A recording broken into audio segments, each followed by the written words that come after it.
अधिक सयानो जाए ठगानो, ये चीज अब शायद डोनाल्ड ट्रंप को समझ में आ रही होगी। एक समय था जब डोनाल्ड ट्रंप ने कुछ इस तरीके की तस्वीरें पब्लिश की थी जिसमें यूरोपियन लीडर स्टूडेंट की तरह सामने बैठे हुए थे और डोनाल्ड ट्रंप प्रिंसिपल की तरह। लेकिन आज यूरोप ने डोनाल्ड ट्रंप को ना कह दिया है और साथ ही साथ भारत के लिए ये अपने सबसे बड़े खजाने को खोल रहे हैं। क्या है? होराइजन ग्रुप, जिसमें भारत शामिल हो रहा है। और शामिल होने का मतलब ये हो गया कि अब एक ऐसी छलांग भारत लगा रहा है जो चाइना और अमेरिका दोनों पसंद नहीं करेंगे। जियोपॉलिटिक्स में बहुत कुछ चल रहा है। हमेशा की तरह वर्ल्ड मिरर के इस एपिसोड में जानने को मिलेगा बहुत कुछ। स्क्रीन पर एक वीडियो देख रहे हैं, ये ईरानी जनरल हैं और ईरानी जनरल ने ऐसा क्या कहा कि वहाँ पूरी जनता हंस पड़ी। दरअसल इन्होंने कहा, देखो यूरोप, तुम ट्रंप को मदद मत करो,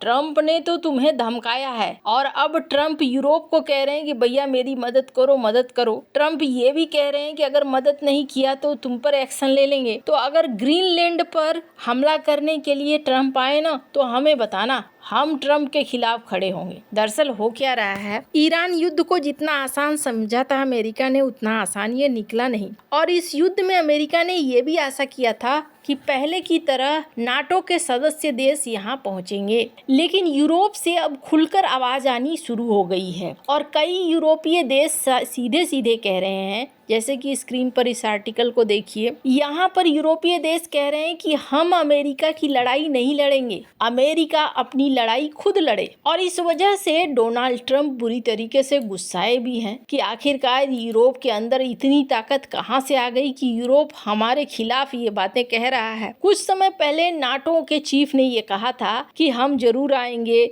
लेकिन वो आए नहीं। तो बहुत तरह की चीजें अभी अमेरिका और यूरोप के बीच में चल रही है। यूरोप अब धीरे धीरे अपमानित भी महसूस कर रहा है और यूरोप को एक चीज समझ में आ गया है कि अमेरिका की छत्र छाया में बहुत दिनों तक दबकर रहने से नहीं होगा। अपने आप को निकालो और अपने आप को निकाल कर आगे बढ़ो। और इस दिशा में वो किसे चुन रहे हैं? इस दिशा में वो भारत को चुन रहे हैं। ये भी देखने को मिला। भारत के साथ यूरोपीय यूनियन का ट्रेड डील फाइनल हो गया और इस फाइनल होने के साथ ही भारत और यूरोप रफ्तार पकड़ रहे हैं। ईरान युद्ध में अमेरिका उलझा हुआ है, वो अलग है, लेकिन भारत और यूरोप की रफ्तार कम नहीं हो रही है। पहली बात तो ये, गिफ्ट सिटी को लेकर भारत ने एक बड़ा कदम उठाया है। Real time euro settlement gift city में भारत करना चाहता है, यानी कि यूरो में पेमेंट करो, रियल टाइम पेमेंट होगा, 0 डे में सारी समस्याएं हल होंगी। जैसे भारतीय रुपए में लेन देन हो रहा है वैसे ही यूरो से लेन देन हो। इसका मतलब ये हो गया कि यूरोप के साथ भारत अपने व्यापार को बहुत तेज स्थिति में लाना चाहता है, सेटलमेंट के लिए बहुत ज्यादा इंतजार न करना पड़े। वहीं दूसरी तरफ ये भी देखने को मिल रहा है कि एक बड़ा ग्रुप है यूरोपीय यूनियन का, जिस ग्रुप का नाम है होराइजन यूरोप। होराइजन यूरोप क्या करता है, इसके जो सदस्य देश है ना, इनकी एक खास अपना बजट है। अभी इनका बजट करीब 93 बिलियन यूरो का है, एक अच्छा खासा बड़ा अमाउंट है। ये अपने सदस्य देशों के साथ फाइनल करते हैं कि हमें किसी नई टेक्नोलॉजी में काम करना है या फिर हमें कुछ नया आविष्कार करना है, तो ये सदस्य देशों को फंडिंग करते हैं। अब कुछ सदस्य देश नहीं भी हैं, एसोसिएट हैं, तो उनको भी फंडिंग मिलती है। अभी इस ग्रुप में घुसना अपने आप में माना जाता है कि यूरोप के सबसे बड़े संगठन में एंट्री लेना।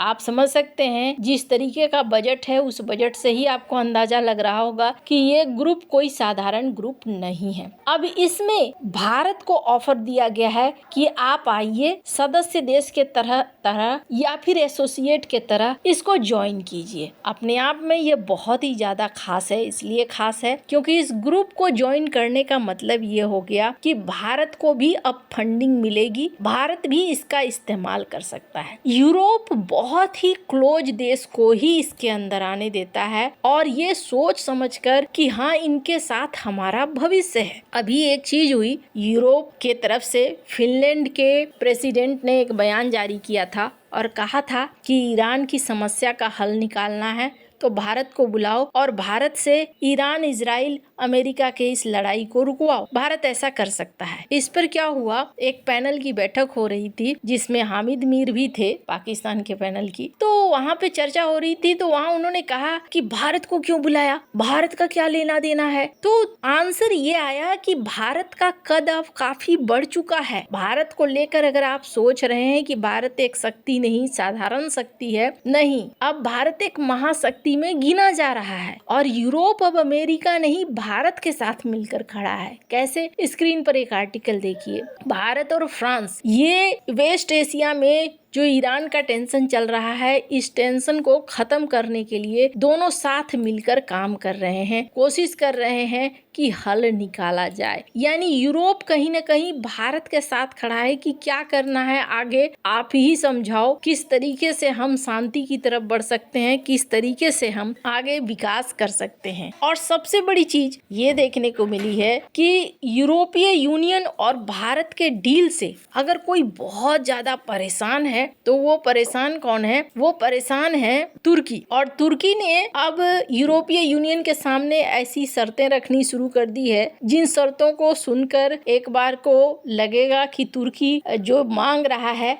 क्या उससे सचमुच में मिल पाएगा। दरअसल हुआ ये कि यूरोपीय यूनियन और भारत के बीच में ट्रेड डील हो गई और इस ट्रेड डील में भारत ने एक शर्त रख दी कि हमारा जो व्यापार का डील हुआ है, इसके अंतर्गत जो व्यापार होगा वो व्यापार हमारे जो बीच जो देश हैं, जैसे यूरोपीय यूनियन के 28 देश और भारत, इतने के बीच में होगा। अगर आप चाहेंगे कि तुर्की के सामान को आप खरीदते हैं और फिर हमारे देश के अंदर बेचते हैं, वो चीज नहीं चलेगी। अब जब ये रिपोर्ट जैसे आई, तुर्की बौखला गया। तुर्की ने सबसे पहले तो ये कहा कि आपने कैसे इस तरीके का डिसीजन ले लिया, आपने हमसे पूछा भी नहीं, हमें बताया भी नहीं, आपने एक्शन ले लिया। फिर तुर्की अब एक नया प्रस्ताव ला रहा है। क्यों ला रहा है प्रस्ताव? इसके पीछे कारण समझिए। तुर्की का माल भारत नहीं आएगा, लेकिन यूरोपीय यूनियन और भारत की जो डील हुई है, इसके तहत भारत का माल तुर्की जाएगा और ये बौखलाहट का कारण बन रहा है। अंकारा ने, स्क्रीन पर एक आर्टिकल देख रहे हैं, ये कहा कि हमारे बीच में जो कस्टम यूनियन का एग्रीमेंट साइन हुआ है उसको मॉडिफाई कीजिए और उसको मॉडिफाई करके अब आप उसमें जोड़िए कि किसी थर्ड पार्टी के साथ भी अगर आपका कोई फ्री ट्रेड एग्रीमेंट हुआ है तो वहां पर भी हम अपने सामानों को बेच सके। अब इसका क्या मतलब है? ये चाहते हैं कि इस डील को मॉडिफाई किया जाए, मॉडिफाई करके भारत में भी अपने सामान को ये बेच पाए। यानी तुर्की पिछले दरवाजे से चाह रहा है कि भारत के बाजार में उसे एंट्री मिल जाए। हालांकि भारत ने पहले ही इस शर्त को अपने ट्रेड डील में रखा है, तो ऐसे में तुर्की की तरफ से ये मांग बेकार ही साबित होगी। आपको क्या लगता है? इन सब मामले में आपकी क्या राय है? कमेंट कर जरूर बताएं। जल्द मिलते हैं अगले वीडियो में नई खबर के साथ।